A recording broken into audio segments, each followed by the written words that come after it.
हेमंत बिस्वा शर्मा ने पिछले कई सालों में और भाजपा के 10 साल के शासन में कुछ किया है तो गुंडागर्दी किया है, भ्रष्टाचार किया है, लोगों को डराने का काम किया है, एविक्शन नोटिस दिया है। हेमंत बिस्वा शर्मा के पास जो है कोई मुद्दा नहीं है। अब हम संस्कृति के ऊपर लगातार हमला कर रहे हैं और हमारा मानना है कि हेमंत बिस्वा शर्मा अगर चीफ मिनिस्टर बनेगा तो आसाम का भी वही हाल होगा जो मणिपुर का हाल होगा। नहीं, ये भ्रष्टाचार वर्सेज ईमानदार की बात है।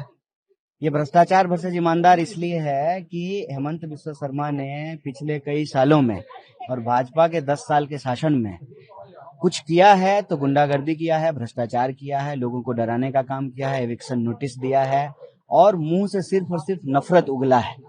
तो उस नफरत के खिलाफ, भ्रष्टाचार के खिलाफ और सबके हक और अधिकार के लिए कांग्रेस पार्टी बहुत मजबूती से आसाम में चुनाव लड़ रही है और हम आसाम की आम जनता के जो रोजी रोटी के सवाल हैं, उनके जो आत्मसम्मान का सवाल है, जल जंगल जमीन का सवाल है, उसको लेकर के सीरियस है।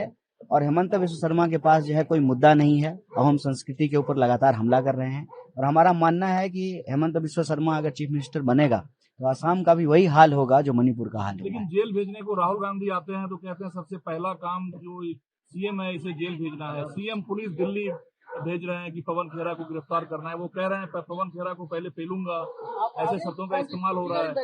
नहीं, वो तो खुद पिले हुए हैं ना। जो ऐसी भाषा बोलते हैं वो खुद पिले हुए हैं। उनको बीजेपी जो है उनके ऊपर मुकदमा किया भ्रष्टाचार के खिलाफ और बोला कि दो काम करो, या तो जो है बीजेपी ज्वाइन करो या जेल जाओ। तो ये जो है बीजेपी ज्वाइन कर लिए।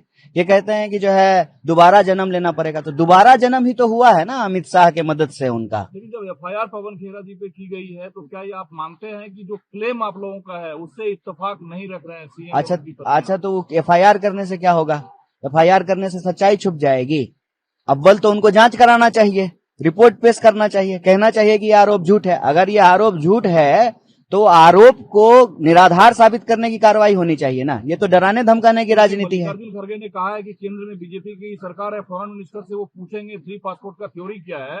इस पर पलटवार किया सीएम ने कि पूछना पहले चाहिए, पहले आपने मुझे बेइज्जत किया, अब आप पूछने की बात कर रहे हैं। अरे, बेइज्जत तो उसका होता है ना जिसका कोई इज्जत होता है।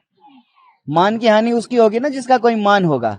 चीफ मिनिस्टर की भाषा आप देख रहे हैं, बेइज्जत वो खुद अपनी बेइज्जती करा रहे हैं। चीफ मिनिस्टर ऐसी भाषा बोलते हैं तो इससे जो है वो अपनी बेइज्जती कराते हैं, चीफ मिनिस्टर के पोस्ट की बेइज्जती कराते हैं। बाकी असम में क्या लग रहा है आपको? सीएम तो क्लेम कर रहे हैं कि 90 से 100 सीट हम जीतने जा रहे हैं। हाँ, उनको ज्ञानेश जी बताए होंगे अलग से, उनके पास अलग से आंकड़ा होगा।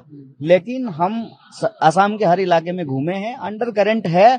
और ज्यों ज्यों चुनाव नजदीक हो रही है, चुनाव प्रचार का आखिरी दिन है, वो अंडर करंट जो है ना अब ओवर ग्राउंड है और क्लियरली जो है लोगों के बीच में बदलाव की एक आहट सुनाई दे रही है। यहाँ से पीसीसी चुनाव लड़ रहे हैं, पूर्व सीएम के पुत्र हैं, लेगेसी उनके साथ है। लोगों ने, असम के लोगों ने तय कर लिया है। असम हेमंत